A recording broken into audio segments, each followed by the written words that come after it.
And now they've given me a more important role in the past. In the past, I used to be the keynote.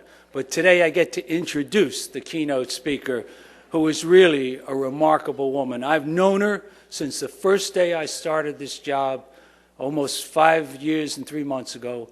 She's been a teacher, an extraordinary teacher, principal, worked at every level, district superintendent, regional superintendent, and this past July became the deputy chancellor for teaching and learning. Marcia Lyles is a woman who has one true passion in life: to make sure that kids, particularly kids who grow up without advantage, get the education they need so that their kids will have the advantages, to help all of us make sure that every kid has the opportunity to live the American dream. Ladies and gentlemen, it's my great privilege and honor to introduce to you the Deputy Chancellor for Teaching and Learning, my partner, Marcia Lyles.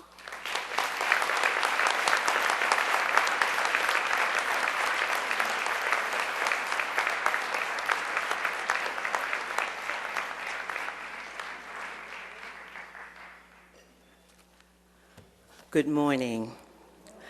Now, I realize from the introduction that I'm the Deputy Chancellor for Teaching and Learning, but all I could say right now is, wow. As I came into the room, all I could think was, wow, this is the power. This is what has to happen for our children. Martin Luther King said, "Everybody can be great because anyone can serve."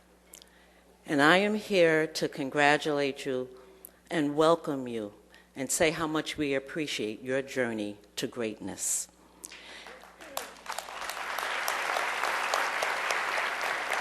Now, I realize that I was invited because I am the Deputy Chancellor for Teaching and Learning, but the Marcia Lyles that came to you comes first as a person who was a parent volunteer. More than 35 years ago, and I'll just leave it at that, I was a Head Start parent. And that's where I got my real training about how to be a partner in my child's education, about how to volunteer, about how to think beyond just my child, and how could I contribute to help other children. I learned more about how to navigate the system, and I learned how to turn to others for help. The Marcia Lyles that is here before you was also a parent volunteer as her children progressed.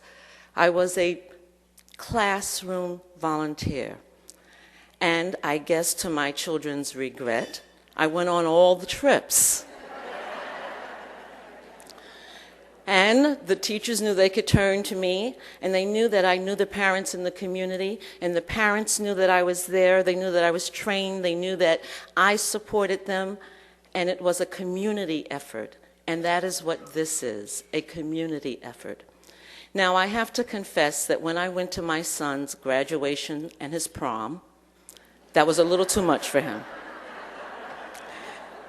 But that was not because I was a volunteer anymore, but I taught in the school, and I was the coordinator of student affairs at Curtis High School. So it is really a pleasure that Curtis High School band was here today, because it is all about coming full circle. It is all about understanding how we got to where we are and giving back. I'm also here as Marcia Lyles, the person who was almost the CEO of the Community Learning Support Organization. And one of our core beliefs was that the home, school, and community bond is integral to the success of every child's learning. You represent that bond. You understand the importance of every child. You understand that every child must have an advocate that can tell his story, that knows his challenges, that knows what makes him happy, that knows what gives him sadness. And while every child is deserving of that, it means that we have to come together to make that happen. It means that as your role in the schools becomes more apparent and more important, we do not let any child go behind. There are very few who would suggest that we can do this alone.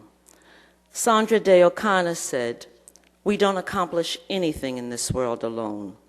And whatever happens is the result of the whole tapestry of one's life and all the weavings of individual threads that come together to create something.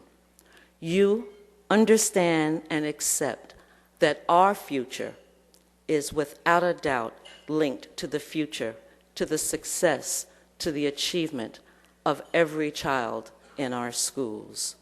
You understand that the future of your children depends not only on you, but on all of us working together. We know that we must enable our schools to enable students to have the emotional, the social, and academic skills for a productive future. No, we all recognize we cannot do it alone. And being here today, you said, no, we're not going to do it alone, we're going to do it together. And we represent those people who have stepped forward time and again, who have said time and again, we will not let any child go without help. We will not let our schools need when we are here and can serve. You understand and accept the reality that it is not enough to want to do good, that you must learn how to lead. You know, sometimes it may look easy what is done in schools. And that is, if it appears that way to you, you must be in the presence of masters who make the job look easy. But all of us who have had children know it isn't easy. We know that there is much work to be done. And we know that it is tested, we are tested each and every day. And yet, almost each and every day, we can look back and say, yes, we've made that difference. Now, some of you may think, goodness, this is really hard. And you look in the schools and you see what's going on and say, oh, this is hard. And that just means that you're needed all the more. That